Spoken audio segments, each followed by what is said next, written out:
Hello everyone, there is once again a huge Pacific update, which means I am once again bankrupt. If you're wondering why, it is because of this bad boy right here. I went ahead and went all out in customizations for our Chi tank in preparation for the Ho-I, which is officially the strongest brute force that the Axis has in terms of tanks, with it boasting a 75mm Type 99 cannon and two 7.7mm machine guns, which are basically of the Type 97. This beast in action is basically impenetrable from the front from any allied tank, but we're going to get to the Scott 8 in just a minute. But its single shot cannon burst can basically pierce through any armor, including the M8 Scott, so you kind of want to be wary. And to prove to you that I'm not joking, go ahead and look at my Chi, which I have adorned with a whole bunch of beautiful yet expensive customization options right here, right in preparation for the Ho-I once I officially get it.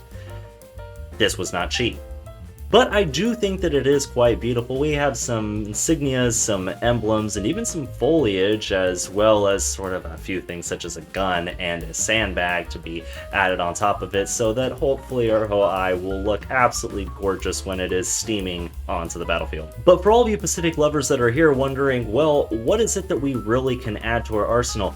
And what can we spend some money on? Well, the question is answered right here. If we go ahead and first look at the actual Axis side, we can see several things were added.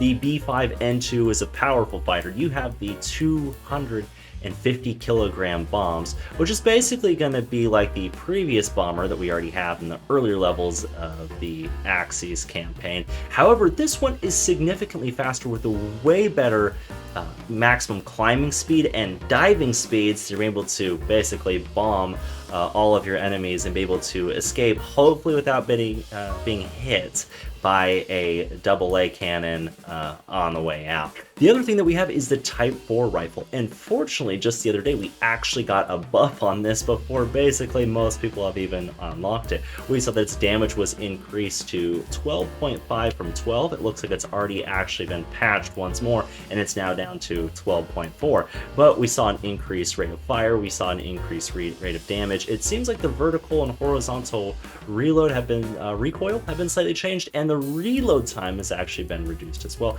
So that's good because it's going up against the beast of the M2 carbine. And of course we have our Ho-I, which is right here. But for all of you allied lovers, what is there for me to grab my hands on? Okay, well, let's go ahead and look. The AP1 is going to be the first bomber plane that you're going to be probably interested in. It carries almost the exact same load as the Dauntless, however, it is much quicker. Same thing as the other one.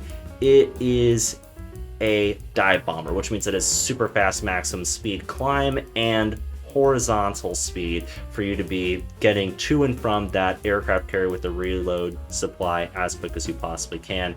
Dropping those two 500-pound bombs, you can actually sort of scatter them apart rather than the single 1,000-pound bomb. You also have a few different Browning cannons for you as well, actually 4 different machine guns that are a part of that. The other thing that we have to offer, which I think is going to be a bit OP and is probably going to completely offset the balance of the theater of war, perhaps for the several months to come, is going to be the M2 carbine, since the Allies have officially gotten for their riflemen a fully automatic machine gun type variant that every single soldier can use, while the Axis has only gotten a Type 4 rifle. You can see that this is the exact same M2 carbine that you may be familiar with if you're looking at the Normandy campaign.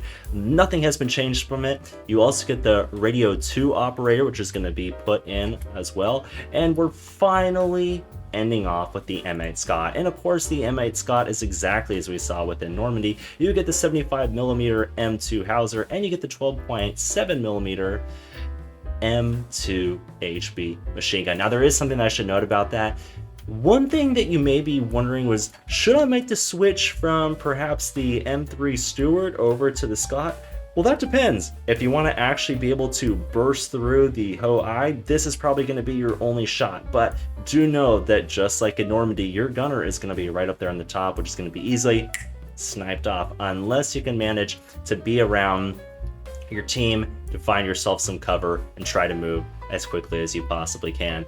All of these things are going to set you back probably at least nearly 100 silver if you're trying to equip everything for both sides of the Axis and the Allies. So if you haven't been saving up already, that's probably going to be something that you're going to want to do. But thank you so much for checking in. That has been our Pacific update. Hopefully I'll get back to you soon with the newest maps that are supposed to be added this year, probably the first portion of this year. Hopefully we'll see them within May and June. I'll see you next time. See you on the battlefield.